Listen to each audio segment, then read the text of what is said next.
भगवते वासुदेवाय। ओम नमो भगवते वासुदेवाय।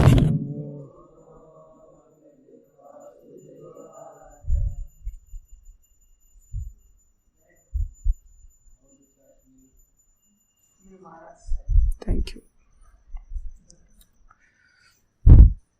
ओम नमो भगवते वासुदेवाय।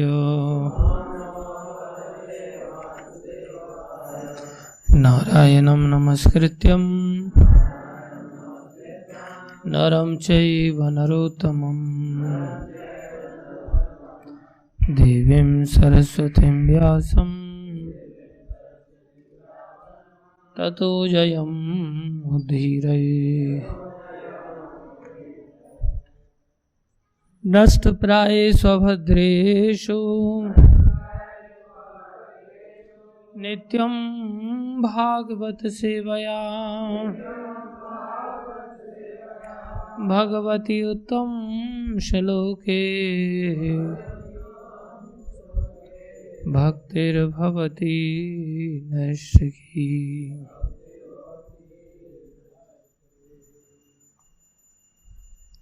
श्रीमद्भागवतम स्कंद 1 अध्याय 17 श्लोक संख्या 15।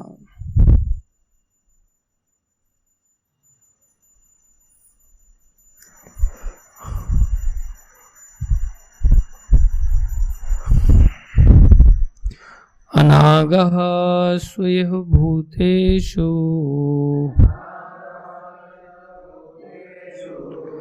य आगस्कृत निरंकुशः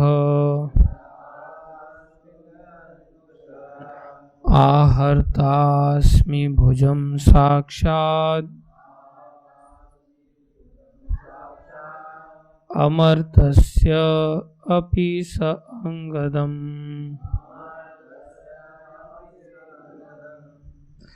अनागः स्वइह भूतेषु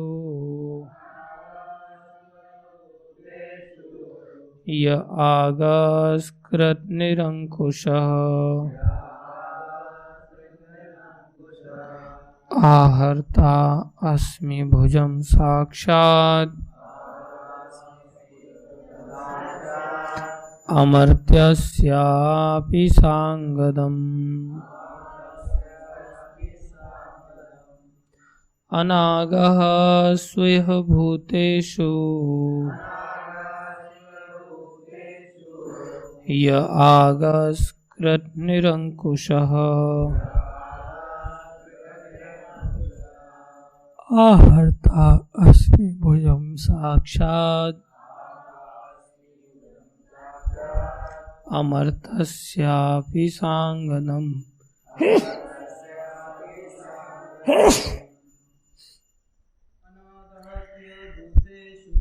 अनागः स्वयं भूतेषु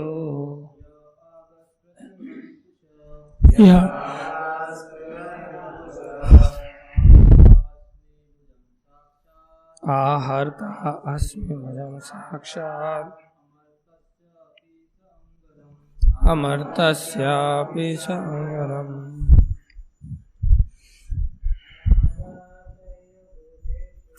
अनागः स्वयं भूतेषु यः आगस्कृत निरंकुशः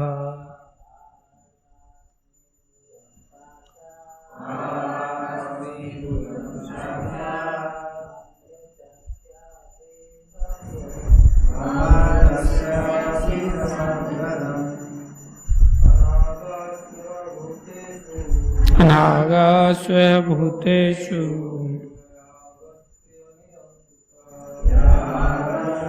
निरंकुशः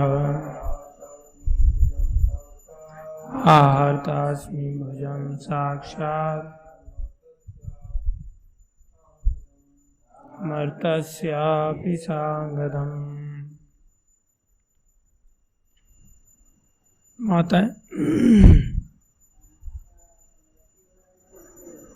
अनागः स्वयं भूतेषु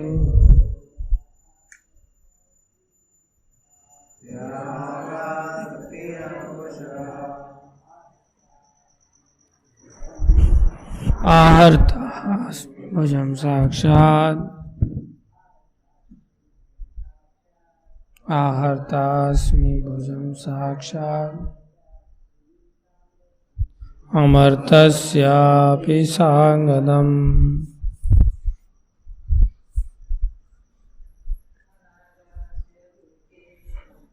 अनागः स्वभूतेषु आगस्कृत निरंकुशः आहर्तास्मि भुजं साक्षात् मर्तस्यापि सांगदम् अनागः स्वभूतेषु य आगस्कृत निरंकुशः आहर्ता अस्मि भुजं साक्षात् अमर्तस्यापि सांगदम्। शब्दार्थ अनागः अनागः सु इह निरपराध भूतेषु जीवों में यह जो व्यक्ति आकृत अपराध करता है निरंकुश उच्छृंखल उद्दंड आहर्ता अस्मि मैं काट लूँगा भुजम बाहें साक्षात प्रत्यक्ष अमर्तस्यापि चाहे देवता क्यों न हो संगदम बाजूबंद तथा अन्य सजावट से युक्त। अनुवाद जो उद्दंड व्यक्ति निरपराधियों को सताकर अपराध करता है वह मेरे द्वारा उखाड़ फेंका जाएगा, चाहे वह बाजूबंद तथा अन्य अलंकारों से युक्त स्वर्ग का निवासी ही क्यों न हो। तात्पर्य अर्चनीय वंदनीय प्रातः स्मरणीय जगतगुरु शिल प्रभुपाद जी द्वारा शिल प्रभुपाद की जय। स्वर्ग के निवासी अमर कहलाते हैं क्योंकि उनकी आयु मनुष्यों की अपेक्षा काफी लंबी होती है। मनुष्यों के लिए जिसकी आयु अधिक से अधिक 100 वर्ष होती है, लाखों वर्ष की आयु निश्चय ही अमर लगेगी।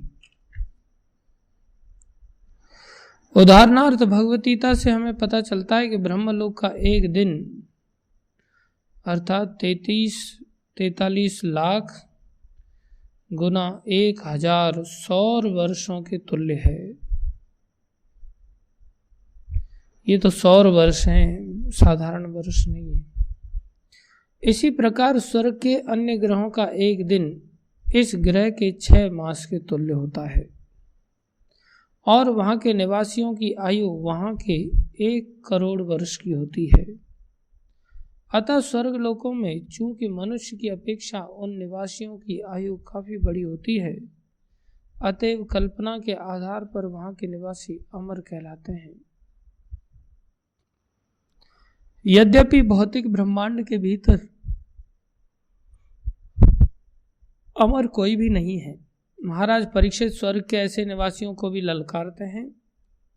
यदि वे निरपराधों को कष्ट पहुंचाते हैं, इसका अर्थ यह हुआ कि राज्य के शासन अध्यक्ष को महाराज परीक्षित के समान सशक्त होना चाहिए, जिससे वह सबसे बलवान अपराधी को भी दंड दे सके। राज्य के शासन अध्यक्ष का यह सिद्धांत होना चाहिए कि जो ईश्वर के आदेशों की अवमानना करने वाला अपराधी है उसे सदैव दंडित किया जाए। ओम ज्ञानम तिमिरन्धस्य ज्ञानञ्जनशलाकया चक्षुरुन्मीलितं येन तस्मै श्री गुरवे नमः। श्री चैतन्य मनोभीष्टं स्थापितं येन भूतले स्वयं रूपकदा मह्यं ददाति स्वपदान्तिकम्।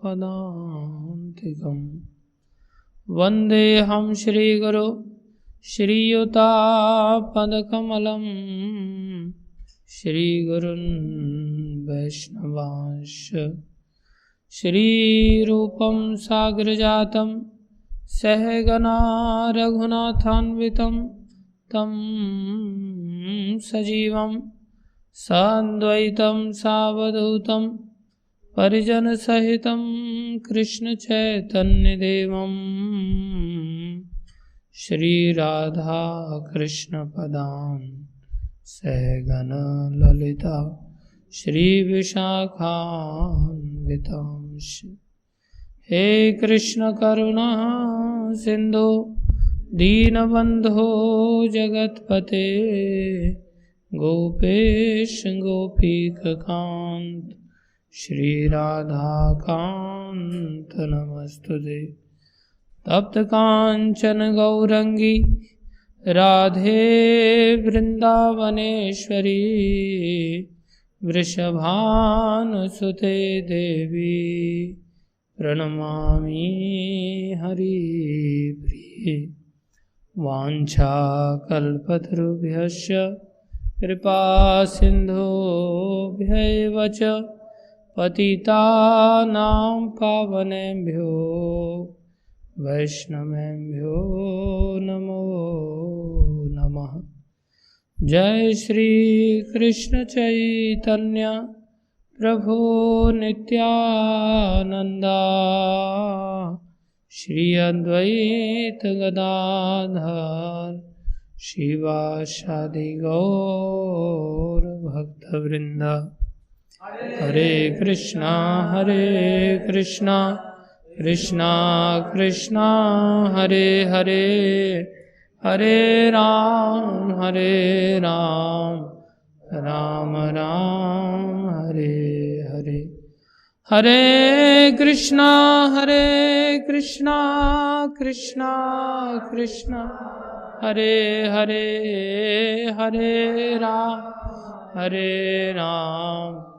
राम राम हरे हरे।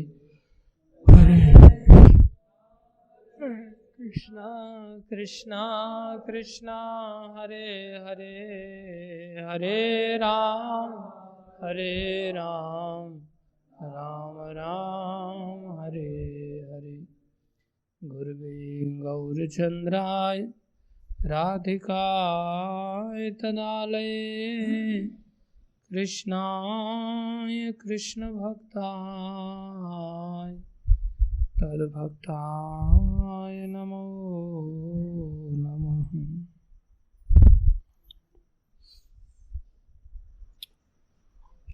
हरे कृष्ण। आप सभी भक्तों का हार्दिक स्वागत है। गुरु वैष्णवों की दया से जो कुछ कहें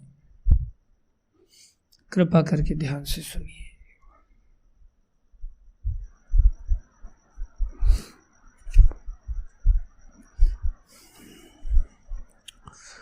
पुनः आज के श्लोक से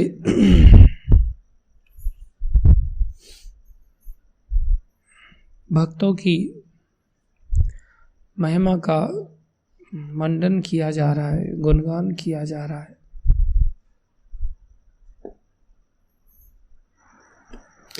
एक भक्त की कैसी सामर्थ्य होती है, कैसी सत्ता होती है, कैसी शक्ति होती है कि कैसे महाराज परीक्षित न केवल संसार के सब जीवों के लिए ऐसा आदेश देते हैं कि कोई भी व्यक्ति विश्व में कहीं भी क्यों न हो, सर्वतो अस्य, सर्वत्र सारी पृथ्वी पर कहीं भी क्यों नहीं है, च मद भयम, उसको मुझसे भयभीत होना चाहिए। कल ऐसा बताया महाराज परीक्षित ने। आज और एक कदम महाराज परीक्षित आगे बढ़ गए और महाराज परीक्षित कह रहे हैं कि अगर कोई ऐसा उद्दंड व्यक्ति है जो निरपराधियों को सताता है और सताकर अपराध करता है, वह मेरे द्वारा उखाड़ फेंका जाएगा। वास्तव में कई बार क्या होता है, संसार में हमें ऐसा लगता है कि ये व्यक्ति को सताया जा रहा है और सताने पर भी भगवान कुछ कर नहीं रहे, जबकि सारी सृष्टि भगवान की अध्यक्षता में काम करती है। मया अध्यक्षेन सूयते प्रकृतिम सूयते सचराचरम। सारी प्रकृति किसकी अध्यक्षता में काम करती है? भगवान की अध्यक्षता में काम करती है। भगवान के भक्त लोग सदा निरीक्षण रखते हैं। भगवान के भक्त दुर्बल नहीं होते, भगवान के भक्त सदा ही सबल रहते हैं। क्यों सबल होते हैं? भक्ति के कारण। और ऐसा नहीं है कि कलयुग का समय आ गया है तो कलयुग के समय में भगवान की शक्ति नहीं रही या भक्तों का साम्राज्य नहीं रहा, ऐसा भी नहीं। तो फिर ऐसा क्यों देखा जाता है कि अलग अलग प्रकार के युगों में निरपराध लोगों को सताया जा रहा है? ऐसा क्यों देखा जाता है? और ऐसा देखा जाता है कि ना कोई भक्त कुछ कर रहा है ना भगवान कुछ कर रहे हैं। एक भक्त की कैसी शक्ति है कि 100 वर्ष की छोटी सी आयु और देवताओं को चैलेंज कर रहे हैं, जिनकी आयु कल्पना से परे है। ऐसा लगता है कि शायद अमर्त है। अमर्तस्यापि, मर्त्य लोक के वासी नहीं है, अमर्त्य हैं, अर्थात जिनकी मृत्यु इतनी जल्दी नहीं है हमारे कंपैरिजन में। और ऐसा कह रहे हैं चाहे वो अमर्तस्यापि क्यों नहीं है, उसके साथ साथ उन्होंने बाजूबंद क्यों नहीं पहन रखे हैं, अर्थात कवच आदि से उनकी भुजाएं सुरक्षित क्यों नहीं है, तो भी मैं उनकी भुजाओं को उखाड़ के फेंक दूंगा। कैसी शक्ति है। फिर ऐसा क्यों देखा जाता है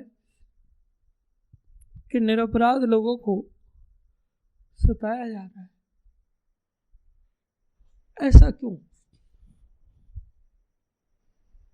कोई बता सकता है?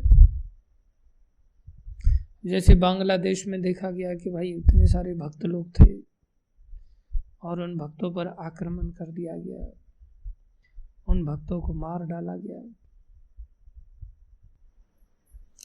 अन्यत्र भी देखा जाता है, कदम कदम पर देखा जाता है, निरपराध जीवों को सताया जा रहा है।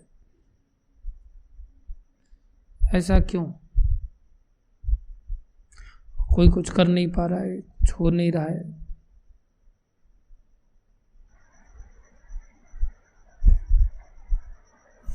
क्या कारण है?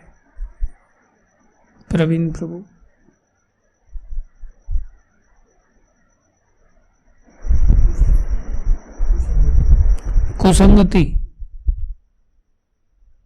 कुसंगति का निरपराध लोगों को सताए जाने से क्या?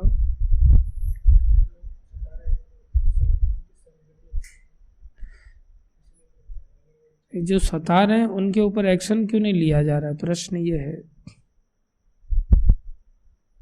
निरपराध लोग अगर सताए जा रहे हैं, जिनके द्वारा सताए जा रहे हैं, उनके ऊपर एक्शन क्यों नहीं लिया जा रहा है? जैसे यहाँ का व्यक्ति जब स्वर्गलोक तक के लोगों को चैलेंज कर सकता है, तो स्वर्गलोक में जो अधिपति बैठे हुए हैं भगवान के भक्तगण, सर्वत्र तो भगवान के भक्त हो सकता है ना हो, लेकिन ऐसा नहीं कि सारी सृष्टि में भक्त लोग ना हो। स्वर्ग के वासी लोग क्यों नहीं ऐसा कह रहे हैं कि हम वहां जाकर के दंडित कर देंगे? या कोई और भक्त संसार में ऐसा नहीं रहा क्या क्या वास्तव में सारा संसार भक्तों से विहीन हो गया कि कोई भक्त कुछ कर ही नहीं पा रहा है? क्या कारण है?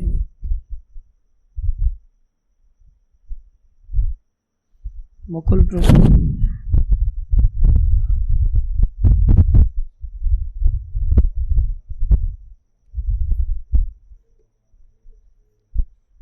भक्तों का भगवान पर विश्वास होता है, इसलिए भगवान करेंगे तो ठीक ही करेंगे। तो फिर भगवान क्यों नहीं कर रहे हैं विश्वास पे खरे? भगवान क्यों नहीं उतर रहे हैं? फिर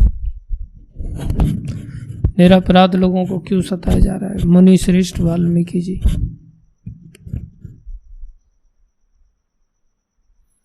क्या कारण है?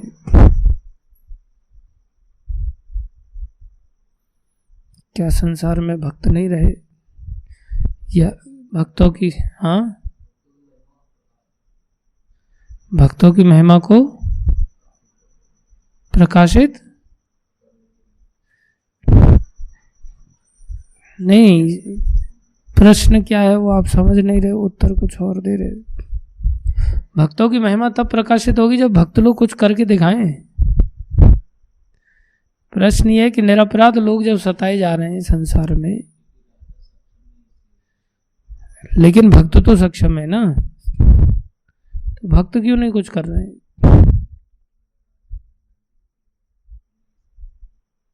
राजा दंडित करेगा, राजा की सामर्थ्य इसका मतलब भक्त से ज्यादा हो गई? ऐसा कभी नहीं हो सकता।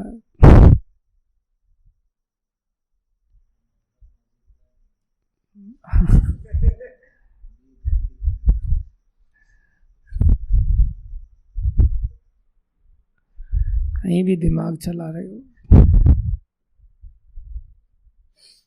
कई बार महाराज से भी ये प्रश्न किया गया कि भगवान कर क्यों नहीं रहे कुछ, ऐसा क्यों हुआ?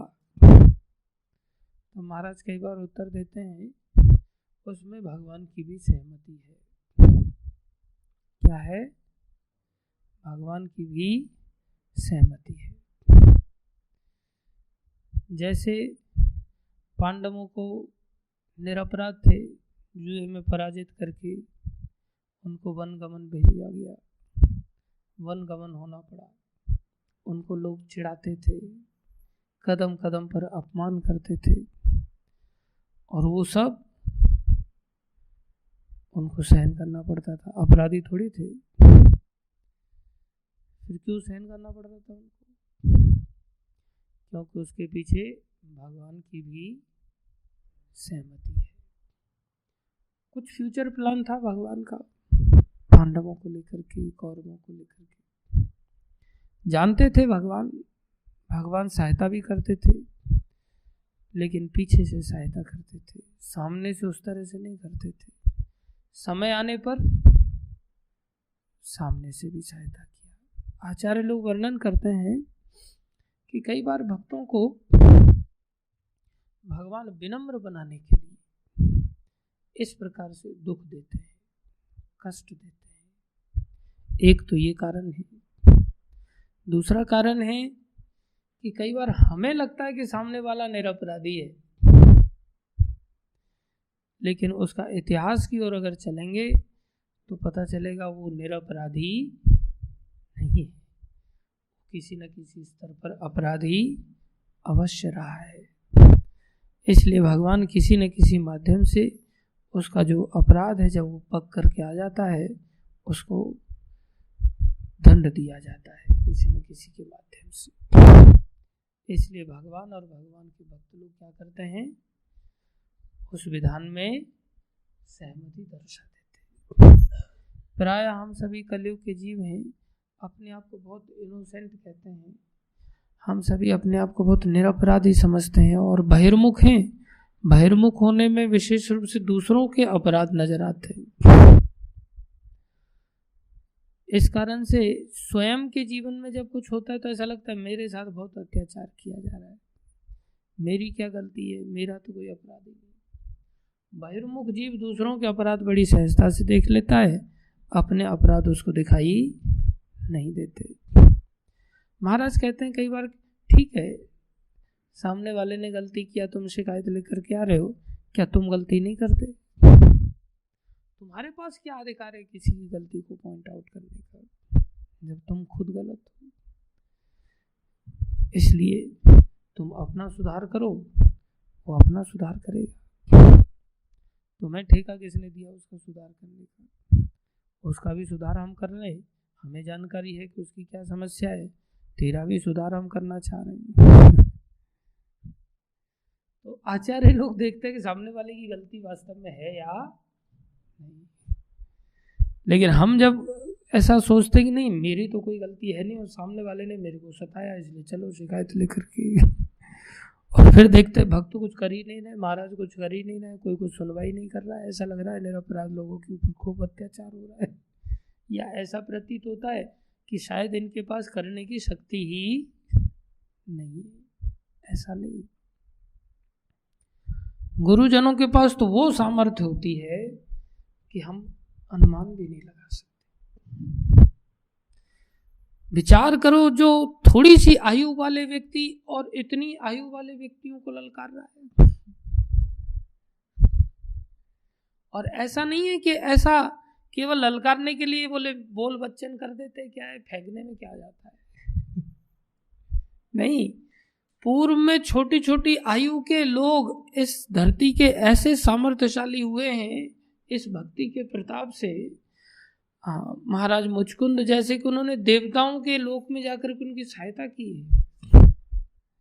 आखिरकार वो भी तो एक सृष्टि का देखा जाए तो एक पोर्शन मात्र है ना, वो भी भगवान के कुछ पुण्यों के कारण वो उस सुविधा में रह रहे हैं, हम किसी कारण से इस सुविधा में रह रहे हैं और बाकी लोग किसी अन्य सुविधा में रह रहे हैं अपने अपने कर्मानुसार।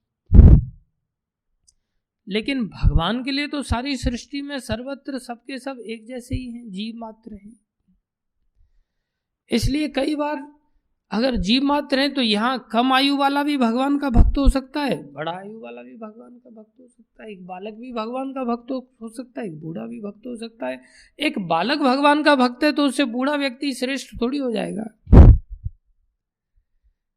आयु मात्र से श्रेष्ठ थोड़ी हो जाएगा। अगर बुजुर्ग है लेकिन भक्त अगर बालक है तो बालक श्रेष्ठ कहलाएगा, और अगर बुजुर्ग भी भक्त है और एक बालक भी भक्त है तो दोनों ही भक्त हैं, दोनों ही सम्माननीय। केवल ऐसा नहीं कि स्वर्ग लोक के देवता बन जाने से महान हो गए, नहीं, वो अपने स्तर पर भक्त हैं, यहाँ के जीव अपने स्तर पर भक्त हैं, अन्यत्र के जीव अपने अपने स्तर पर भक्त हैं, उसमें नई बात क्या है। प्रभुपाद जी इसी स्तर पर हमेशा रहते थे। एक बार एक माता जी जो प्रभुपाद जी का फोटो पिक करती थी, प्रभुपाद जी मॉर्निंग वॉक में जा रहे थे, प्रभुपाद जी बता रहे थे कि जो चंद्रमा है इससे सब्जियों में ये चमचमाते रहते हैं लेकिन धरती को शीतलता प्रदान करते हैं। साथ में सब्जियों को बोले जो स्वाद है वो सब्जियों का वो चंद्रमा के कारण ही आता है। तो माता जी को पता नहीं क्या ऐसा लगा, तो उन्होंने फोटोग्राफी छोड़ के मॉर्निंग वॉक के समय में, वो अकेली माता जी जाती थी मॉर्निंग वॉक में, बाकी लोग नहीं जा पाते थे, बाकी ब्रह्मचारी लोग जाते थे, तो अपना वो कैमरा छोड़ करके प्रभुपाद जी के पास आई। तो प्रभुपाद जी को पूछने, प्रभुपाद जी हाँ चंद्रमा ऐसे स्वाद सब्जियों में क्यों भरते हैं? प्रभुपाद जी कहते हैं तुम सीधा ही चंद्रमा से पूछ लो ना कि ऐसा क्यों करते हैं। एकदम से शॉक्ड हो गई, ऐसा प्रभुपाद जी ने पूरे एकदम भाव के साथ बोला, चंद्रमा से तुम खुद ही पूछ लो। कई बार प्रभुपाद जी ऐसे उत्तर दे देते थे, सामने वाला चुप हो, फिर कैमरा लेकर के फिर चालू हो गई वो कोई आगे प्रश्न नहीं किया।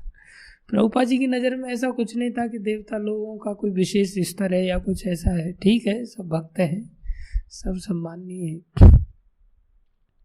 एक बार शिव जी के बारे में किसी ने प्रश्न किया, बोले शिव जी ने ऐसा क्यों किया? तो प्रभुपाद जी कहते हैं you don't have right to ask about Lord Shiva, तेरी औकात क्या है शिव जी के बारे में पूछने की। तो बेचारा डर गया, चुप हो गया। तो प्रभुपाद जी इस स्तर पर थे, वो उसी स्तर से देखा करते थे, ऐसे सामर्थ्यशाली थे। इतनी वृद्धावस्था में होते हुए भी एक और तो अपने आप को कहते थे I am an old man what can I do. कितने पीक पॉइंट पर काम कर रहे हैं, और एक और किसी को भी झाड़ देते थे, चाहे कुछ कोई भी क्यों नहीं है। Your president Nixon is rascal number 1 ऐसे प्रेसिडेंट को भी गालियां देते थे, किसी को भी प्रभुपाद जी झाड़ते रहते थे।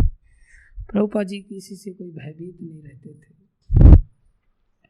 तो जो वैष्णव होते हैं वो वास्तव में ऐसे सामर्थ्यशाली हो जाते हैं।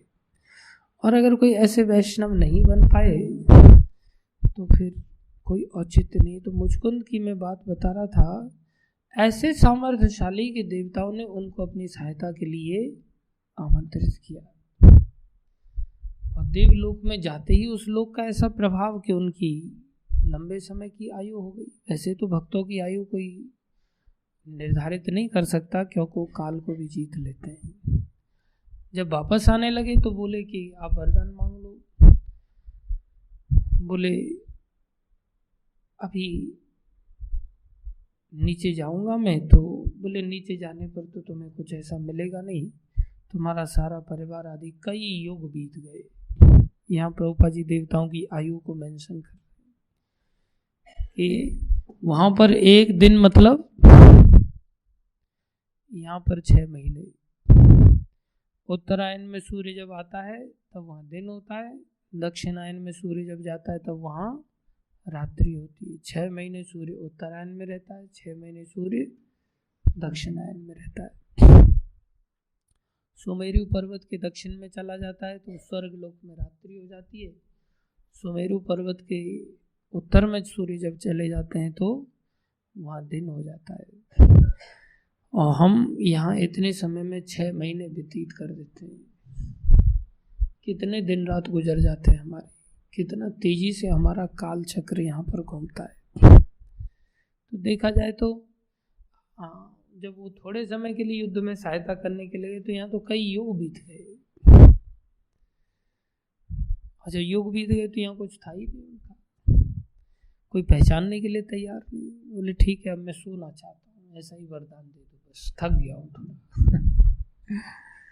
तो एक भक्त की बड़ी अद्भुत सत्ता होती है, वो सहायता करने भी जा सकता है देवताओं की। और अगर भक्त है तो देवताओं को भी ललकार सकता है। बाल भक्त ओम प्रकाश की कथा आती है, ब्रज के भक्तों में वो देवताओं को भी ललकार देते थे, ब्रह्मा शिव आदि को भी ललकार देते थे, हृदय से ललकारते थे। ब्रजवासियों की कई बार ऐसी घटना आती है कि ब्रजवासी लोग संत महात्माओं का एक बार यहाँ भंडारा कर रहे थे तो अचानक से बूंदाबांदी चालू हो गई, पुए की पंगत हो रही थी। तो एक ब्रजवासी चप्पल लेकर के बाहर निकला, इंद्र को दे गाली मारने लग गया। बोले चप्पल से तेरी धुनाई कर देंगे, इतने बड़े संत के भंडारे में तुम व्यवधान डाल रहे हो। एकदम से बरसात बंद हो गई, सब साधु साधु कहने लगे। बोले देखो क्या ब्रजवासियों की क्या ताकत होती। बोले ठाकुर जी को भी ललकार देते तो इंद्र चंद्र आदि क्या है। उनका ऐसा विश्वास है, अगर सच में कोई भक्त है तो मेरी तरह अगर कोई धूर्त है तो उसका क्या होगा, उसमें क्या सामर्थ्य होगी। लेकिन जो वैष्णव होते हैं वो ऐसे सामर्थ्यशाली होते हैं। तो जीवन का उद्देश्य वैष्णव बनना चाहिए, ना कि आयु लंबी करके देवता बन जाएं, ना कि संसार में जाकर के पशु बन जाएं। ना पशु बनने से कोई लाभ है, ना देवता आदि बनने से कोई लाभ है। छोटी सी आयु भी है, अगर हम भक्त बन पाते हैं तो हमारे लिए निश्चित कल्याणकारी है। भक्त बनना इतना सहज नहीं होता, अज्ञानता के कारण हम भक्त नहीं बन पाते। अज्ञानता क्या है? अंग्रेजी में प्रभुपाद जी कहते हैं अज्ञानता मतलब इग्नोरेंस। अज्ञानता मतलब इग्नोरेंस। प्रभुपाद जी ने इग्नोरेंस शब्द को डिफाइन कर दिया। प्रभुपाद जी कहते हैं ignorance means what, how this ignorance comes in the life of a devotee और life of a person. Prabhupada ji कहते हैं when we starts ignoring Krishna, when we starts ignoring Krishna, we becomes ignorant. We comes under ignorance. जब हम कृष्ण को ignore करना चालू कर देते हैं, उसी समय हमारे अंदर अज्ञानता आ जाती है, हम अज्ञानी बन जाते हैं और अज्ञानता से घिर जाते हैं। फिर हमें नहीं समझ आता कि हमें क्या करना है और क्या नहीं करना है। इसलिए जैसे ही हम भगवान को और भगवान के भक्तों को, अभी फिर से अगर हमें इग्नोरेंस से बाहर आना है तो क्या करना पड़ेगा?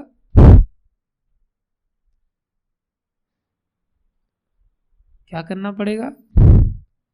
We have to stop ignoring Krishna. And how can we start this process? हम इसको कैसे चालू कर सकते हैं?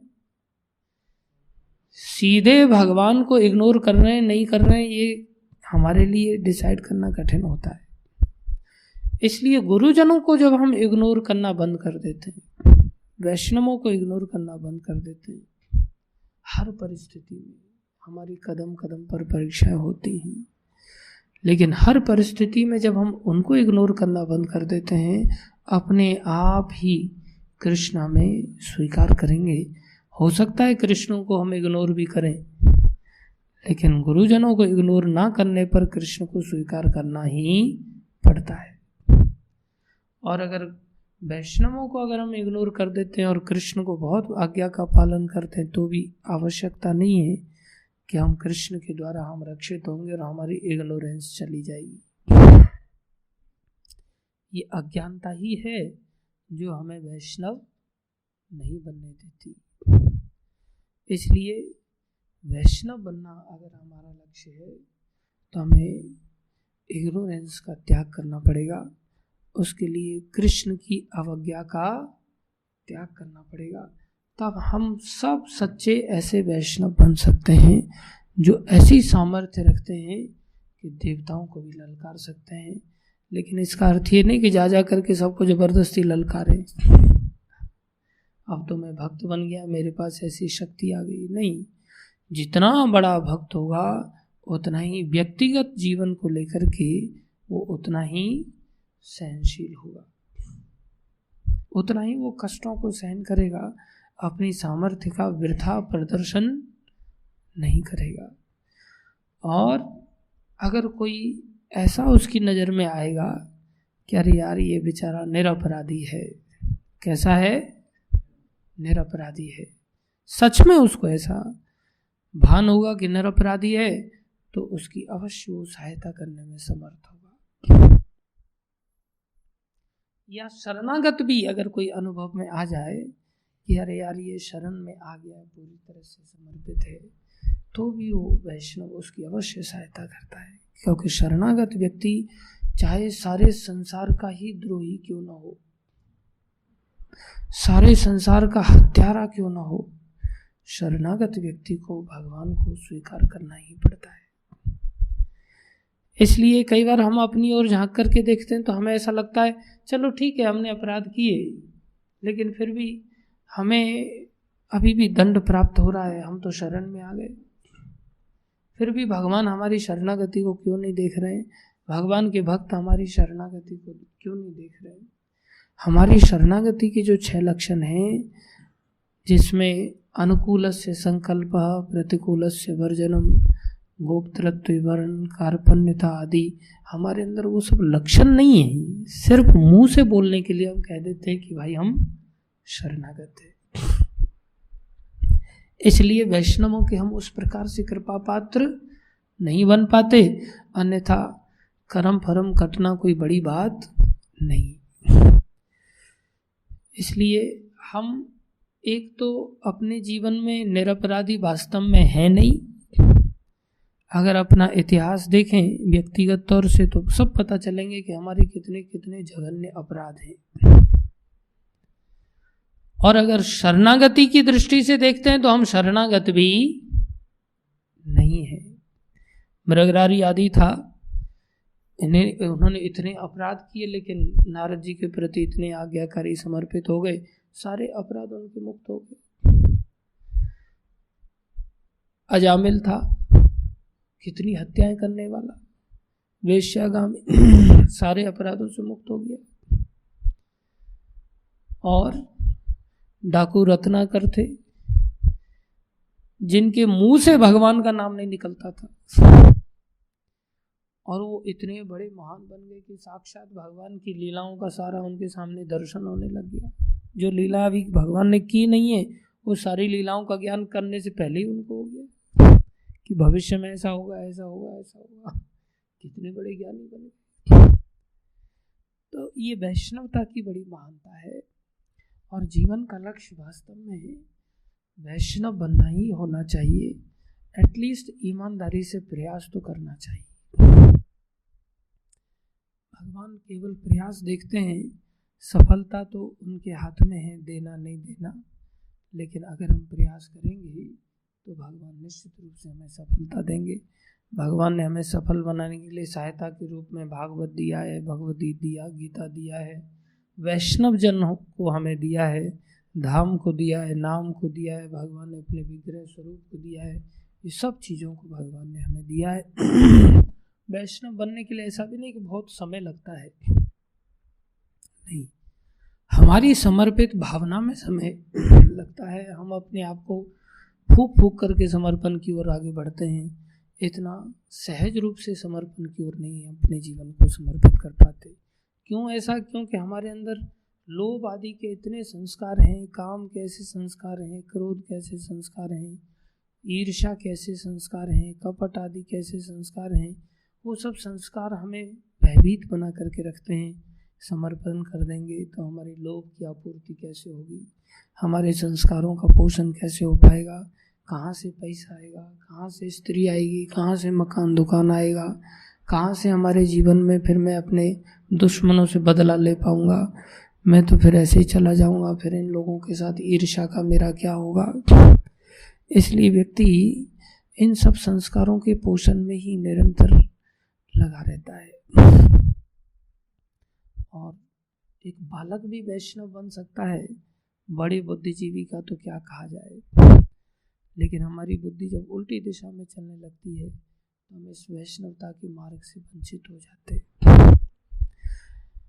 लेकिन बिना वैष्णव बने वास्तव में सुख भी हमें नहीं प्राप्त हो सकते। आवागमन के चक्र में जाना पड़ेगा, जिसको प्रभुपाद जी तात्पर्य में कहला रहे हैं कि यद्यपि भौतिक ब्रह्मांड के भीतर कोई भी अमर नहीं है, मृत्यु का कष्ट देवताओं के लिए भी आना है। अभी जैसे हम लोग भी अपने जीवन में कौन सा याद रखते हैं कि 100 साल बाद ही मर जाएंगे, इसलिए 100 साल कैसे बीत जाते हैं इसका हमें कोई चिंता थोड़ी सताती है। 100 साल जब बीत जाते हैं, अचानक से जब मौत आके खड़ी हो जाती है तब पता लगता है अरे मौत आ गई भाई, तब कैसा भय सताता है। तो देवताओं का ऐसे करोड़ों वर्षों की आयु है, अरबों वर्षों की आयु है, वो भी चिंता नहीं करते कब मरेंगे। अचानक से उनकी भी जब मौत सामने आ जाती है तो उनकी भी ऐसी दशा होती है। तो 100 वर्ष के बाद हम मर रहे हैं और वो अपने 100 वर्षों के बाद मर रहे हैं, तो कोई बहुत ज़्यादा मेंटली डिफरेंस नहीं है। ऐसा नहीं कि बहुत चिंता निश्चिंत होकर के वो इतने अपने जीवन की आयु को भोगते हैं। हम भी तो निश्चिंत होकर के भोगते हैं, हमें कौन सी चिंता सताती है कि हम मर जाएंगे। किसी को भी ऐसा भान नहीं होता, ये माया शक्ति है। इसलिए देवताओं के जीवन में, हमारे जीवन में या अन्य मक्खी मच्छर के जीवन में किसी में कोई बहुत बड़ा अंतर नहीं है। सापेक्ष रूप से हमें अंतर प्रतीत होता है, इसके कंपैरिजन में मैं श्रेष्ठ हूँ, इसके कंपैरिजन में मैं श्रेष्ठ हूँ।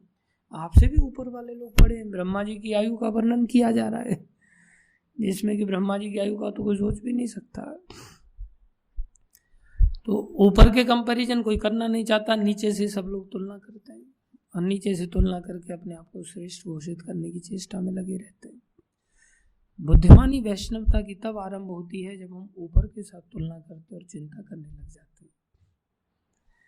हम दूसरे व्यक्ति को नीचे की दृष्टिकोण से देखते हैं, ये मेरे से कौन से गुण में हीन है, इसलिए सोचते हैं हम इससे श्रेष्ठ है। ये नहीं सोचते ये हमसे कौन से गुण में श्रेष्ठ है। अगर हम ऐसा सोचने लग जाएं ये हमसे कौन से गुण में श्रेष्ठ है, हम उसको इग्नोर करेंगे ही नहीं। हम क्या सोचते हैं, मैं इससे कौन से गुण में श्रेष्ठ, इसलिए मेरे को इसकी बात मानने की क्या आवश्यकता है, मुझे इसकी क्या परवाह करने की आवश्यकता है। जब एक वैष्णव जब बन जाता है तो वो वेश्या से भी शिक्षा ले लेता है। वेश्या को भी दत्तात्रेय जी ने गुरु बना लिया। कबूतर से भी शिक्षा लिया जो घोर कामी माना जाता है, कबूतर को भी उन्होंने गुरु बना लिया।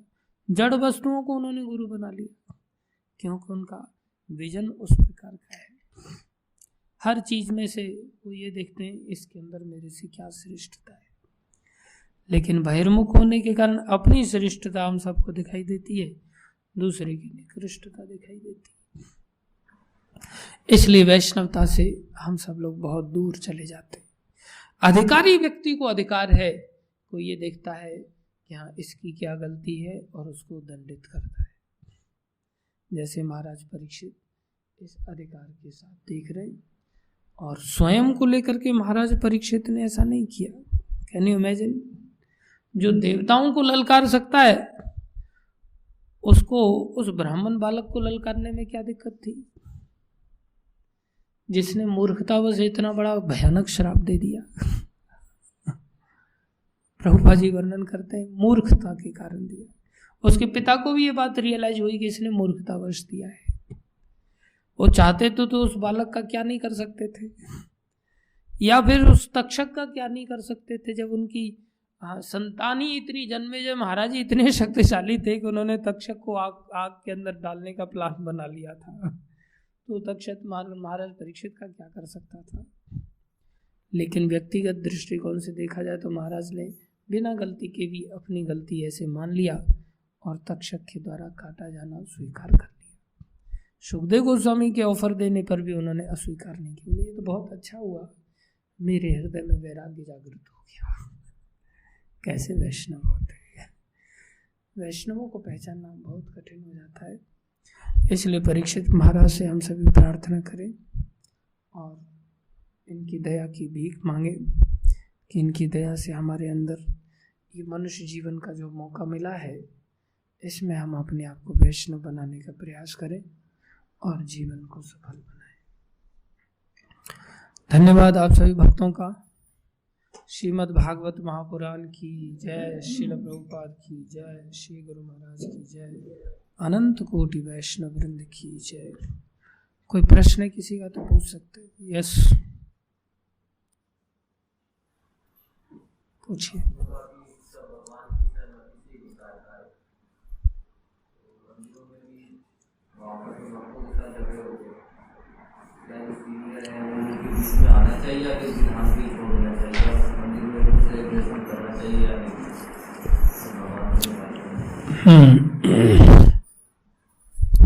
देखो,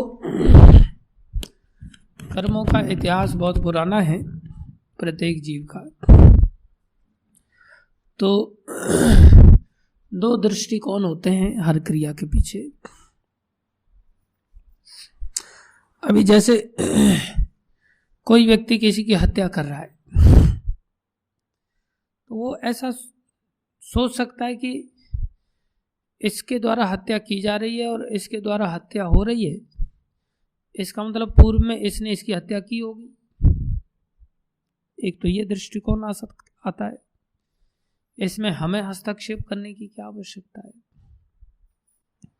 दूसरा एक ये दृष्टिकोण आता है कि नहीं, हमें इस हत्या को रोकने का प्रयास करना चाहिए, हमारे पास स्वतंत्रता है। अगर हम इस हत्या को होते हुए देखते हैं तो हमें देखने का अपराध लगेगा, इसलिए हम अपनी ओर से प्रयास करते हैं, भरसक प्रयास करते हैं। उससे क्या है, हम अपना एक बुरा कर्म करने से बच जाएंगे जो हमारा कर्म हो रहा है। बाकी यदि होनी होगी तो हमारे प्रयास से भी रुकने वाली नहीं। अगर वास्तव में वैसा ही हो तो होना ही है। और अगर हम प्रयास करेंगे तो दूसरे की भी तो स्वतंत्र इच्छा है, वो हो सकता है कर्म को नया कर्म का रूप दे रहा हो, एक नया कर्म करने जा रहा हो हत्या का, हमारे समझाने से अगर वो रुक जाए तो अच्छी बात है। तो कोई भी व्यक्ति को जब घटना घटित हो जाए तब उसको उस एंगल से देखना चाहिए कि कोई नहीं, भगवान का विधान था, हम क्या कर सकते। जैसे अभिमन्यु का वध हो गया, इतिहास के कारण कुछ हुआ ऐसा। बाकी ऐसा नहीं कि जब वध होना ही था तो हो गया, अभी रक्षा करने की क्या जरूरत है किसी की, नहीं, रक्षा का प्रयत्न अवश्य किया जाना चाहिए, जिससे कि हम उस कर्म में सहभागी ना हो पाए। तो हमें हमेशा ही घटना से पूर्व कुछ अच्छा करने की चेष्टा करनी चाहिए, और अगर नहीं हम कर पा रहे, कुछ घटित हो गया, तो हताश नहीं होना चाहिए कि मैं कुछ कर नहीं पाया, मेरा क्या जीवन रहा, या दूसरे ने मेरी बात सुनी नहीं, या वो तो बहुत अज्ञानी है, उसने ऐसा कर दिया। ठीक है, भगवत विधान था, क्या कर सकते हैं, उसके कर्म उसके सामने आ गए, उसको झेलना पड़ा, समझ रहे। इसलिए ईमानदारी से प्रयास जरूर किया जाता है। जैसे कोई भक्त है, वो बेचारा माया में पड़ रहा है, भटक रहा है, संसार में जाना चाहता है, उसको रोकने का प्रयास करना चाहिए, उसको समझाने का प्रयास करना चाहिए। भक्ति सिद्धांत महाराज काफ़ी प्रयास करते थे, और कई बार कोई भक्त चला जाता था मंदिर से तो रोते भी थे, ये बेचारा भक्त क्यों चला गया, मैं इसको रोक नहीं पाया, मेरे अंदर वो सामर्थ्य नहीं। भक्ति सिद्धांत महाराज रोते थे, जबकि देखा जाए तो उसके कर्म थे जो उसको खींच करके ले गए। तो बाद में भक्ति सिद्धांत महाराज ने ये सारी बातों को समझाया है, उनसे बड़ा कौन आचार्य होगा, वो तो वेदास एनसाइक्लोपीडिया होते थे, लेकिन फिर भी अपने आप में वो प्रयत्न को लेकर के इतना गंभीर थे कि लोगों को बचाया जाए। अंत में उन्होंने कहा मैं और लंबा समय यहाँ रहना चाहता था, लेकिन क्या है अब थोड़ा कोई सुनने के लिए तैयार नहीं है, तो बोले अब मैं जा रहा हूँ। तो उन्होंने असमय ही जाने का प्लान बना लिया, ऐसा प्रभुपाद जी वर्णन करते। तो अटैच भी नहीं होते कि हमारी सुनवाई होगी और सामने वाला सुन ही लेगा, आवश्यक नहीं है, उसके दंड उसके जीवन में लिखे तो उसको भोगने पड़ेंगे। तो ये कर्मों का विधान भी है, और नए कर्मों की एक श्रृंखला भी है, हम चाहें तो उसको प्रयास कर सकते हैं। इसलिए गीता भागवत आदि ये सब प्रयास ही तो है समझाने का। जब इसको रोज किया जा रहा है तो बाकी समय में भी बोधयंत परस्परम, गीता में भगवान कह रहे हैं, बाकी समय भी एक दूसरे को बोध कराने की चेष्टा पूरी करनी चाहिए, क्यों नहीं करनी चाहिए। ठीक है, और कोई प्रश्न किसी का?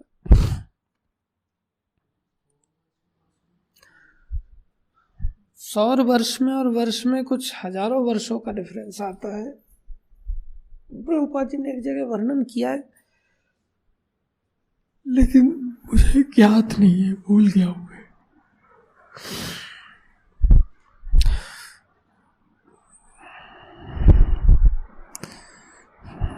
जो सूर्य देव के वर्ष हैं, जो सूर्य देव की कैलकुलेशन से वर्ष नापे जाते हैं, को सौर वर्ष कहते हैं। धन्यवाद रामेश्वर प्रभु का, जिन्होंने इतने सुबह सुबह दर्शन देने की कृपा किया। इस गिरीश रामेश्वर प्रभु की जय। प्रभु जी को हमारा बार बार दंडवत प्रणाम।